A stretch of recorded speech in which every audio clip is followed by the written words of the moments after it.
The idea of a family vacation had been my wife's idea. Emily was always looking for ways to bring everyone closer together, and she believed that a week at the lakeside cabin, secluded from the demands of our daily lives, would be the perfect opportunity. I agreed, albeit reluctantly, mainly because my father had recently come back into our lives after years of distance. This trip, it seemed, would serve as a reunion of sorts. We'd spent months planning everything down to the smallest detail: groceries, activities, even matching family sweatshirts that Emily thought would be cute for group photos. The cabin, nestled deep in the woods with stunning views of the lake, was more luxurious than rustic. It had been in my father's name for decades, though he hadn't visited in years. He seemed surprisingly eager to host us there, which only added to my mixed feelings about reconnecting with him. By the time we arrived, Emily had slipped into her usual role as the cheerful organizer, making sure everyone had what they needed. She doted on my father too, treating him like a guest of honor. I couldn't blame her. My father was charismatic, with a magnetic energy that had always drawn people to him, even if it had led him down questionable paths in the past. The first 2 days went by uneventfully, though something about Emily's demeanor started to feel off. I told myself I was imagining things, chalking it up to the stress of travel or the presence of my father. After all, there had always been an unspoken tension between the two of us, a mix of unresolved history and the inevitable clash of egos. But as the sun set on the second evening, painting the sky with hues of pink and orange, I began to notice small, subtle changes in Emily. It wasn't anything overt, just little things. Her laughter lingering a moment too long after one of my father's jokes, or the way she adjusted her hair self-consciously when he entered the room. I told myself I was being paranoid. She was just trying to make a good impression, right? Still, a seed of unease had been planted, and as the days unfolded, I couldn't shake the feeling that something wasn't quite right. The third day of the vacation dawned with the kind of clarity you only find by the water. Sky impossibly blue, sunlight dancing on the ripples of the lake. Emily woke up earlier than usual, slipping out of bed quietly. I caught a glimpse of her through the window as she padded barefoot down to the dock. She had her phone in hand, her body silhouetted against the golden light of the morning. I stayed in bed, letting my mind drift as I listened to the creak of floorboards and the occasional burst of laughter from my father downstairs. He was in good spirits, better than I'd seen in years. That should have made me happy. Instead, it gnawed at me. The way he and Emily had started to click, finishing each other's jokes, sharing knowing looks, left a bitter taste. I couldn't put my finger on why it bothered me so much. Wasn't this what I wanted? For my wife and my father to get along? By the time I joined them in the kitchen, Emily had already whipped up her usual breakfast spread: pancakes, scrambled eggs, fresh fruit. She was cheerful, humming as she worked, her face lighting up when my father complimented the meal. I tried to shake the nagging discomfort. "Look at you, kid," my dad said to Emily as she passed him a plate, his grin broad and easy. "You're making this cabin feel like home again. I owe you one." Emily blushed and waved him off. "It's nothing. Besides, I'm happy to help." The comment hung in the air longer than it should have. I distracted myself by pouring coffee, feeling like an outsider in my own family. The day unfolded slowly. We spent most of it outside, kayaking and fishing, trying to make the most of the sunshine. I stuck close to Emily at first, brushing off the tension as a product of my own insecurities. But by the time we gathered around the fire pit that evening, the unease had sharpened into something harder to ignore. My father took the seat beside Emily, the two of them wrapped in conversation as if no one else were there. Every so often, I'd catch her laughing, the kind of laugh that was more than just polite. It was open, genuine, almost playful. My father's eyes lingered on her a moment too long each time she spoke, his smile dipping into something more deliberate. I couldn't stand it anymore. As the stars began to dot the sky, I cleared my throat. "Emily," I said, trying to keep my voice even, "can I talk to you for a second?" She blinked up at me, her smile fading just slightly. "Of course. Is everything okay?" We stepped away from the fire, into the shadows cast by the cabin. "You seem really close to my dad," I said, my words fumbling as they left my mouth. Her brows furrowed, and she gave me that look. The one that always made me feel small for even asking. What are you talking about? I'm just being friendly. He's your dad. For God's sake. I know. I stopped, the words catching in my throat. I wasn't sure how to explain the knot in my stomach without sounding insane. She sighed and reached out to touch my arm. You're being ridiculous. Let's just enjoy the vacation, okay? I nodded, though the feeling didn't leave. And as we walked back to the fire, I noticed the way her hand fell away from me, the distance between us now more than just physical. The tension had begun to twist tighter, but I still didn't know how far it would stretch before it snapped. The next day, a storm rolled in. Heavy clouds swallowed the sun, and the wind howled through the trees.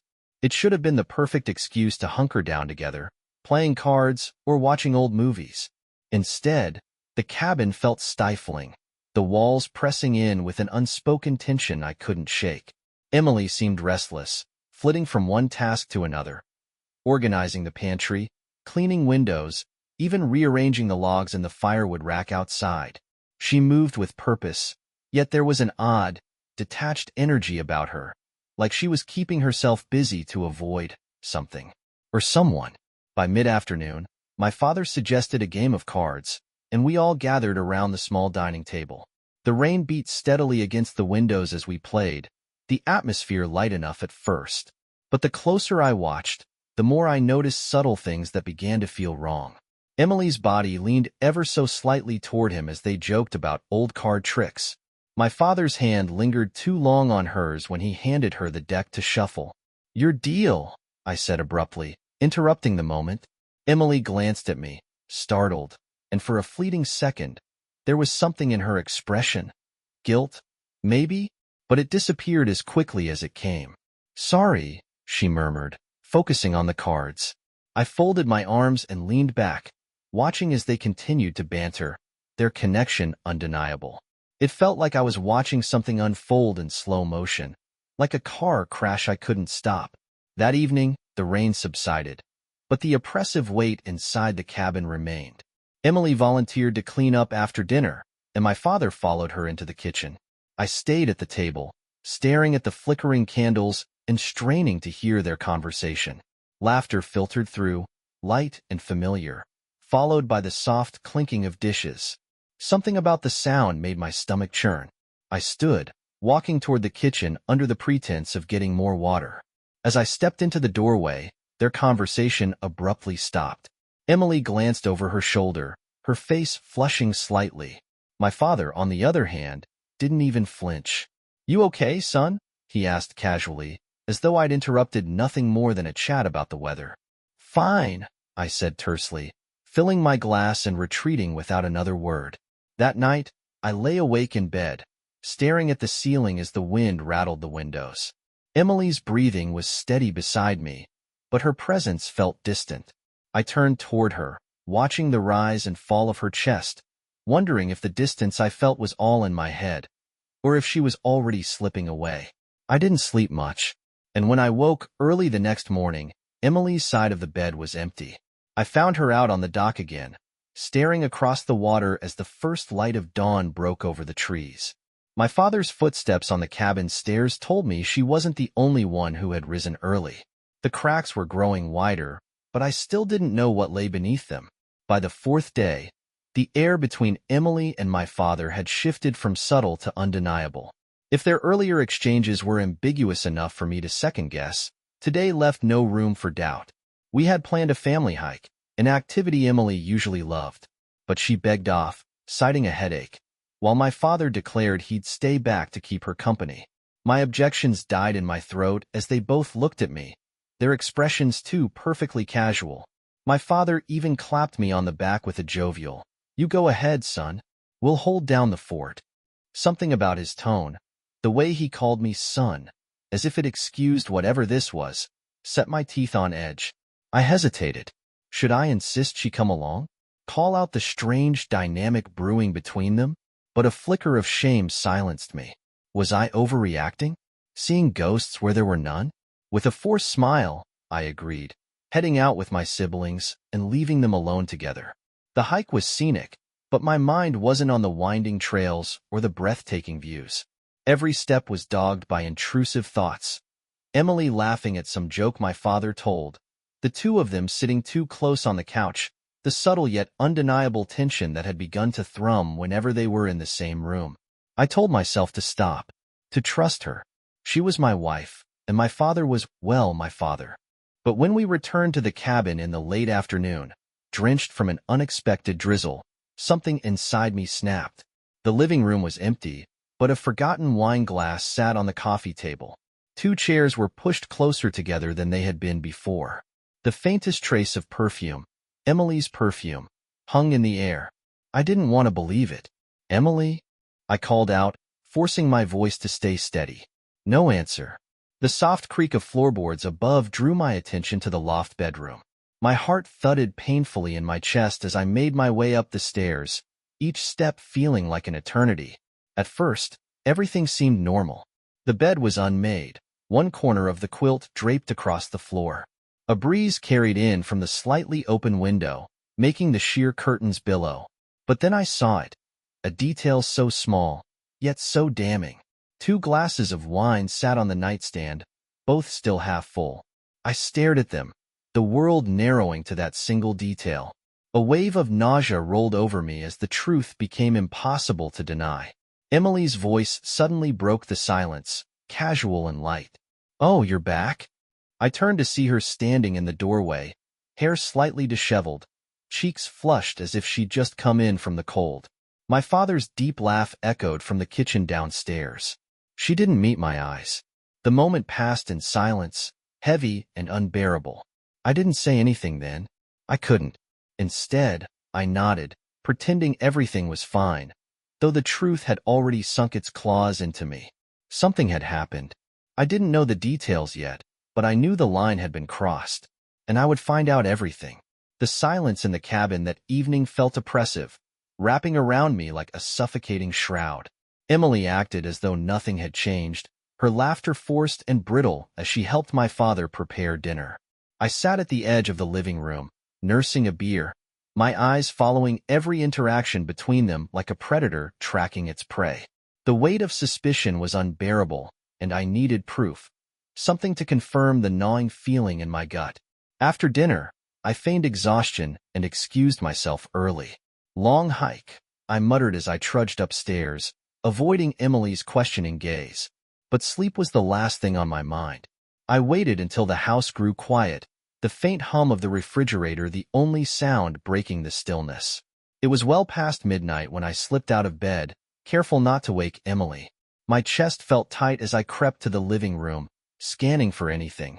Any sign of what I feared had happened. That's when I saw it.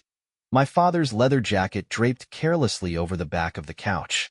The jacket was unusual for him. He rarely wore anything other than lightweight windbreakers these days. My hand hesitated before slipping into the pockets, a surge of guilt momentarily halting me. But the thought of their stolen moments spurred me on. In the inner pocket, my fingers brushed against something, a folded piece of paper. Pulling it out, I smoothed the crumpled sheet under the faint glow of a nearby lamp. It was a handwritten note, the slanting cursive unmistakably Emily's. "I don't know how long we can keep this up. He's starting to notice. Let's talk tomorrow, when we're alone." My blood turned to ice. The words blurred as rage took over, my hand shaking with the effort to suppress the roar building in my chest.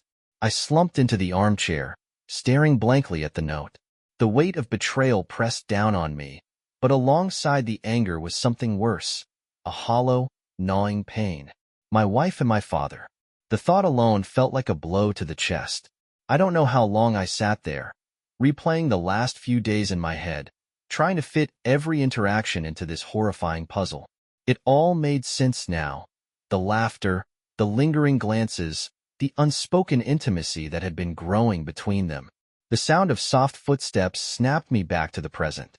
I quickly folded the note and stuffed it into my pocket, turning to see Emily standing at the edge of the room, her silhouette outlined by the faint moonlight streaming through the window. "What are you doing down here?" she asked, her voice groggy but tinged with something else. Wariness, maybe. "Couldn't sleep," I said flatly, keeping my tone steady. She hesitated, her eyes scanning my face as though she could read my thoughts. But I didn't give her the chance. Go back to bed, Emily, I said, a sharp edge creeping into my voice. For a moment, she looked like she might argue. But then she nodded, retreating silently to the stairs. I didn't move until I heard the bedroom door close. Then I unfolded the note again, my resolve hardening. This wasn't over. Not by a long shot. The next morning, the cabin buzzed with a deceptive normalcy. Emily hummed softly as she cooked breakfast, her back to me, her hair catching the golden morning light as if everything was fine. My father strolled in from the porch, whistling a tune I vaguely recognized from childhood. I sat at the table, gripping my coffee mug like a lifeline. Inside, I was a storm barely held together, but I knew I couldn't afford to let them see it. Not yet. The note had been my tipping point, but it wasn't enough. I needed more. Something concrete, undeniable. Something that would expose their betrayal in a way they couldn't deny. Big plans for today? My father asked, settling into the seat across from me. His tone was casual, as if he weren't the centerpiece of my spiraling rage. Not sure, I muttered, sipping my coffee to avoid meeting his gaze. Maybe just take it easy. Emily turned from the stove, her smile too bright, too forced. I was thinking we could go into town later. There's that cute little antique shop I mentioned. I nodded absently, my mind elsewhere. Sounds good. But my real plan had nothing to do with antique shops. The opportunity one was waiting for came just after lunch. Emily volunteered to clean up the dishes while my father offered to chop more firewood. As soon as he grabbed the axe and headed out toward the woodshed, I excused myself, mumbling something about grabbing my phone from upstairs. Instead, I slipped quietly out the back door and circled around to the woodshed. My father had his back to me, splitting logs with practiced ease, the heavy thunk of the axe masking my approach. I ducked behind a nearby tree, phone in hand, angling for a clear shot. My heart raced as I recorded him, capturing the solitude of the moment. The shed was small, cluttered with tools and stacked wood, its roof sagging slightly. "Hey, Dad," I called out finally, stepping into view. He straightened, wiping sweat from his brow with the back of his hand. "What's up?" I gestured vaguely toward the pile of split logs. "Need help?" He chuckled. "You offering? Didn't think manual labor was your thing." I forced a laugh, walking closer. "Guess I'm full of surprises." He grinned, handing me the axe. "Knock yourself out." For a moment, we worked in silence, the rhythmic sound of splitting wood filling the air. But I wasn't here to bond or play the dutiful son. I was here to push him, to see if he'd crack under the weight of his own guilt. "So," I said casually, resting the axe against the stump, "you and Emily seem to be getting along really well." My father froze for a fraction of a second, so brief it might have gone unnoticed if I weren't watching him so closely. He recovered quickly, offering a disarming smile. "She's great, isn't she? You got yourself a good one, son."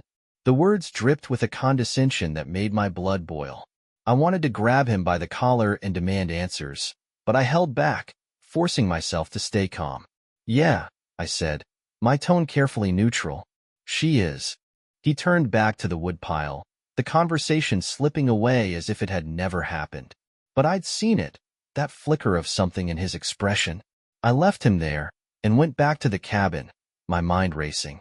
Emily was in the kitchen when I walked in, scrubbing at a stubborn stain on the counter. She glanced up, offering me a quick smile. "Everything okay?" she asked. I didn't answer, instead heading upstairs and closing the bedroom door behind me. As I sat on the edge of the bed, I replayed the events of the last few days in my mind, the puzzle pieces clicking into place. Whatever was happening between them, it wasn't just in my head. And now, I had to decide what to do next. The tension had become unbearable, and I was done tiptoeing around it. That evening, I lay awake long after Emily had drifted off beside me, her breaths slow and even.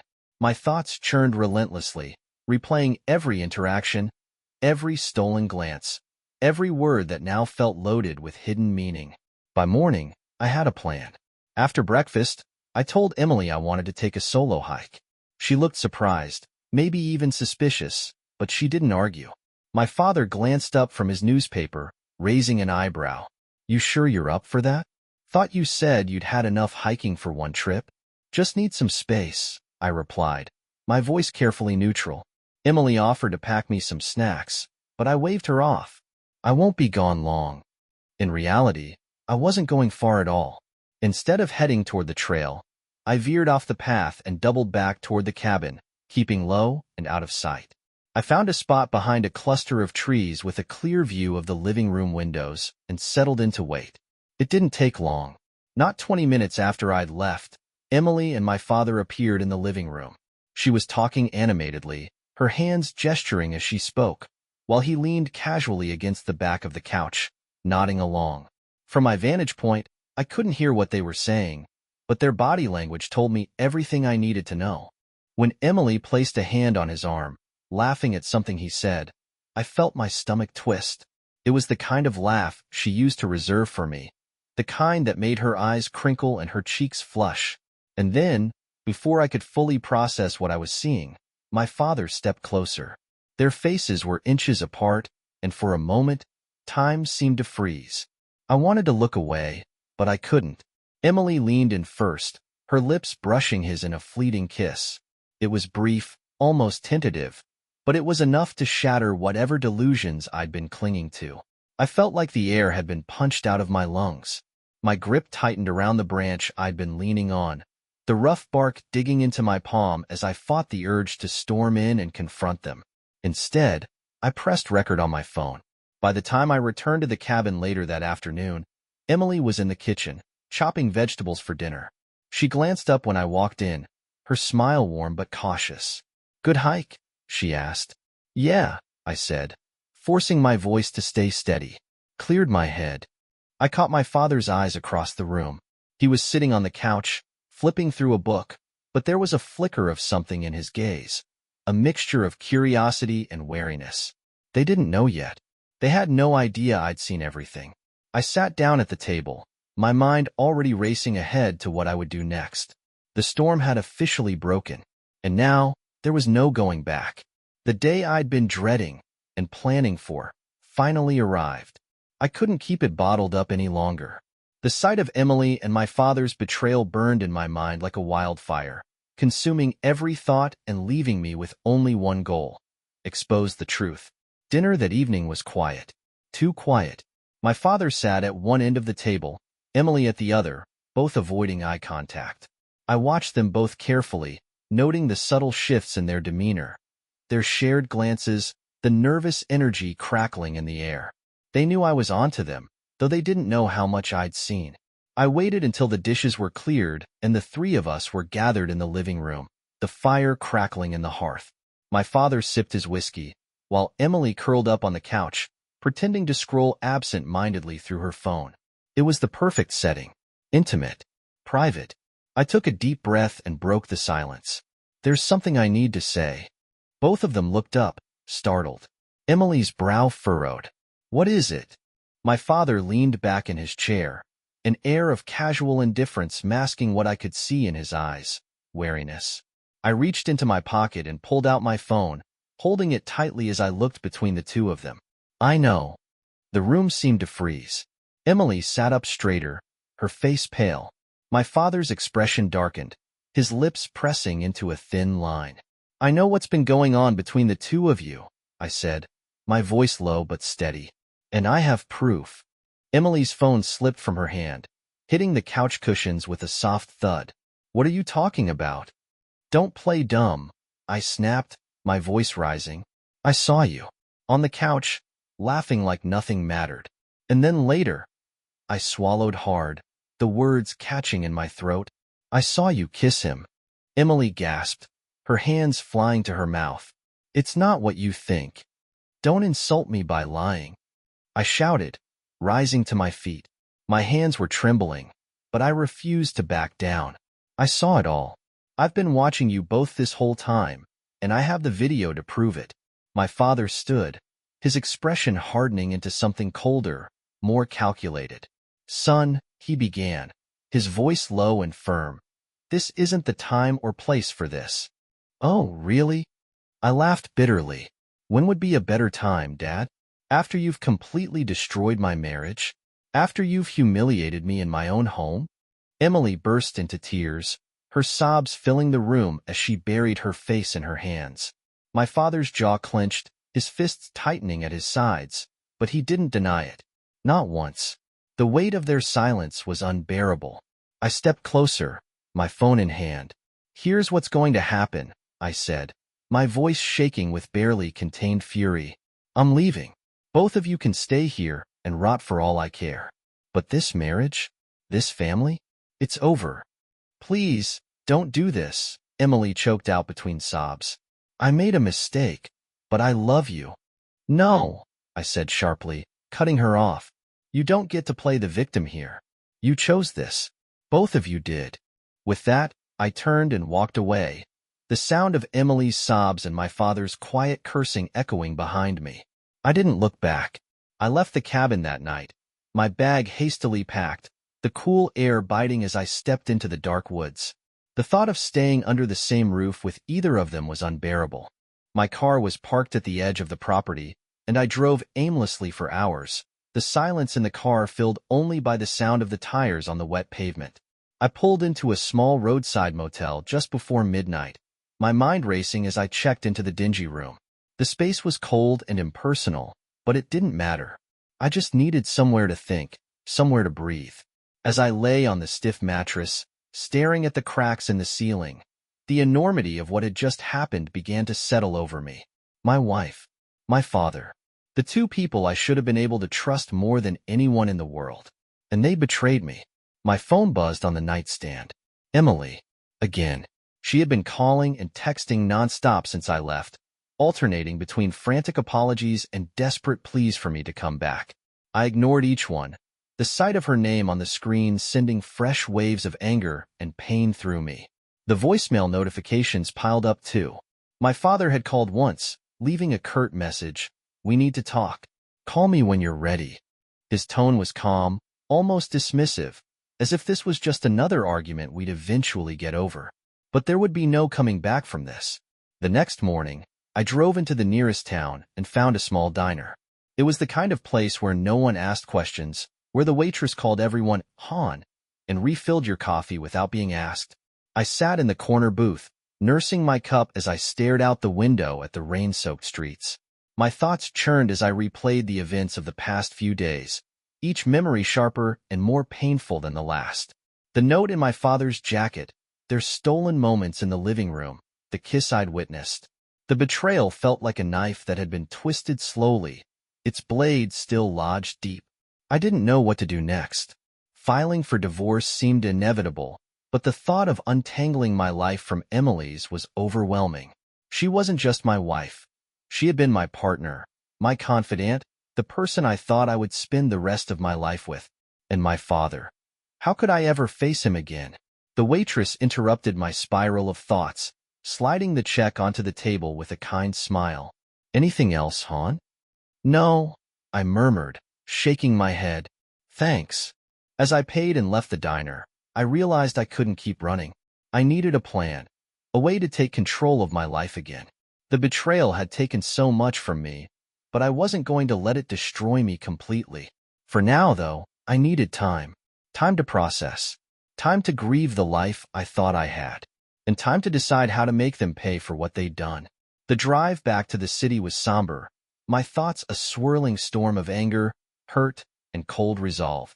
I had spent the last 2 days planning my next steps, carefully considering every angle.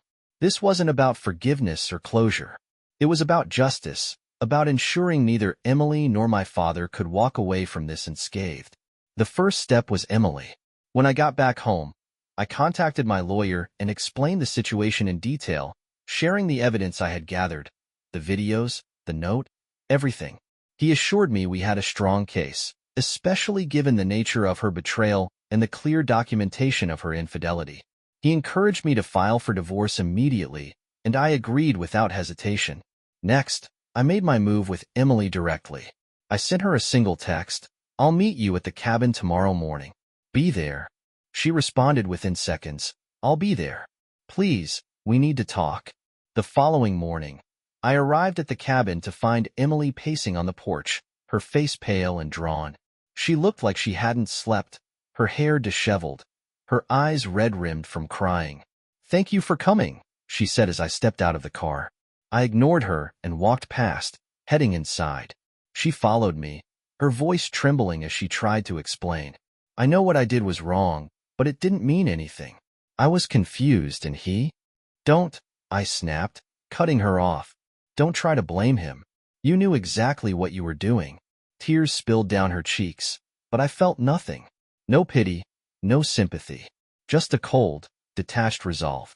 I pulled out the divorce papers from my bag and placed them on the table. "You're going to sign these," I said, my voice calm but firm. "And you're not going to fight me on anything. No assets, no spousal support, nothing. You're going to walk away with whatever you brought into this marriage, and that's it." Her eyes widened, panic flickering across her face. "You can't be serious. We can work this out." "We're beyond that," I said, my tone icy. "You made your choice, and now you'll live with the consequences." She hesitated, but when I pulled out my phone and showed her the video I'd recorded, the damning proof of her betrayal, she broke down completely. "Fine," she whispered, her voice barely audible. "I'll sign." With Emily out of the way, it was time to deal with my father. I didn't bother giving him a warning. Instead, I drove to his office, walking in unannounced. He was sitting behind his desk, looking as composed as ever, but his expression faltered when he saw me. "We need to talk," I said, closing the door firmly behind me. He leaned back in his chair, attempting a calm demeanor. "If this is about the cabin—" "It's about everything," I interrupted, stepping closer. "You think you can walk away from this without consequences? Think again." His jaw tightened, but he didn't speak. "I've already filed for divorce," I continued, "and I've made sure everyone knows why. Emily will walk away with nothing, and your reputation? It's next." He narrowed his eyes. "You wouldn't dare." "Watch me," I said, my voice sharp as a blade. "You destroyed our family for what? A fling? A cheap thrill? I'll make sure everyone you've ever worked with knows exactly who you are. The charismatic businessman with no morals, no loyalty, and no integrity." For the first time, I saw a crack in his armor. His composure slipped, replaced by something raw and uncertain.